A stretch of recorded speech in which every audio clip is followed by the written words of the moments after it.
السلام عليكم ورحمة الله وبركاته. ازيكم عاملين ايه؟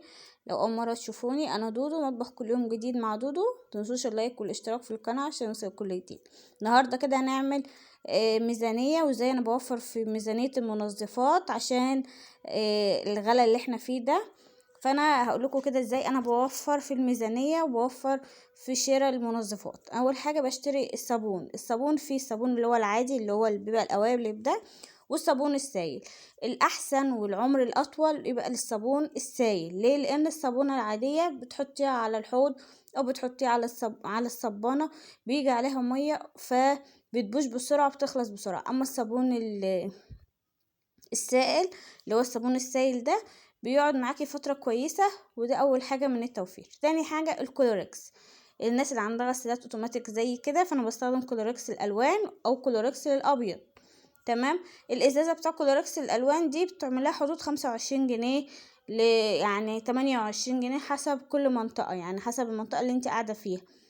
طب انا ليه اشتري الازازه يعني ب28 جنيه اما اشتري كده كيسين الكلوركس الصغير ده، كيس منهم ب7 جنيه.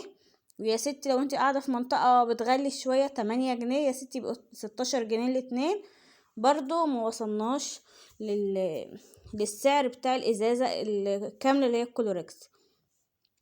وعلى فكرة الازازة ما بتاخدش كمان الكيسين، يعني الازازة مش بتاخد الكيسين. يعني هما الاتنين هما 14 جنيه، والازازة مش تاخد الكيسين كمان، يعني تاخد مثلا في حوالي كيس ونص، في حوالي 10 جنيه. يبقى انا كده كمان وفرت في الكلور بتاع الالوان او كلور الابيض. تمام كده. انا حطيت اول كيس اهي، والكيس التاني انا بشاور لكم كده على الازازه اهو كده، بدأ اهو بيزيد معايا. ده ايد كده ابن اخويا، ربنا يخليه ويقعد قاعد كده معايا. وكده خلاص انا برفع بس الام عشان اوريكم، يعني انا عشان بس اشوف ما يكبش مني واوصل لنهاية الازازة. وبنفس الوضع للكلوركس الابيض. برضو انا بشتري اكياس، بس انا بصراحة ما عنديش اكياس كلوركس الابيض. برضو بشتري الكيس ب5 مش ب7.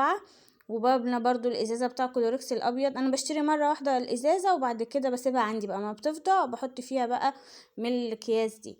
كده خلاص الازازة اتملت على اخرها زي ما انتوا شايفين اهو، وما اخدتش الكيسين. والكيس التاني بتاع الكلوركس لسه في زي ما هو نصه كده، يعني هي ما اخدتش الكيسين على بعضهم. يعني انا كده وفرت في الكلوركس.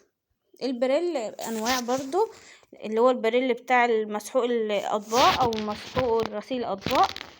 في نوعين، في ب3 وفي ب4 وفي ب5 على حسب الكثافة بتاع البريل. انتي برضو على حسب ذوقك وحسب النوعية اللي بتفضليها. انا بشتري الوسط اللي هو ب4. بشتري كيلو 3 كيلو على حسب الميزانية. اللي 3 كيلو بيقعدوا معايا اسبوعين 3. خامس حاجة هنا الكلور السايب ده انا بستخدمه كده في تنظيف الحمام. بعمل مثلا بغسل بيه الاحواض، بغسل بيه حاجة، مبستغناش عنه، بشتري برضو سايب. كلور السايب بيبقى الكيلو فيه ب2 او ب3 جنيه، برضو اوفر لي. اما السلك بتاع المواعين برضو انا بستخدمه كده غسيل الالومنيوم، وغسيل الاحواض، برضو غسيل الارضيات. ساعات بغسل الارض بالسلكه بتاع الحمام كده، ارضيه الحمام بغسلها بالسلكه. فانا بستخدم السلك ده، بجيب برضو 8 كيلو، بيبقى في حدود 3 او 4 جنيه، بيوفر معايا جدا في الميزانيه.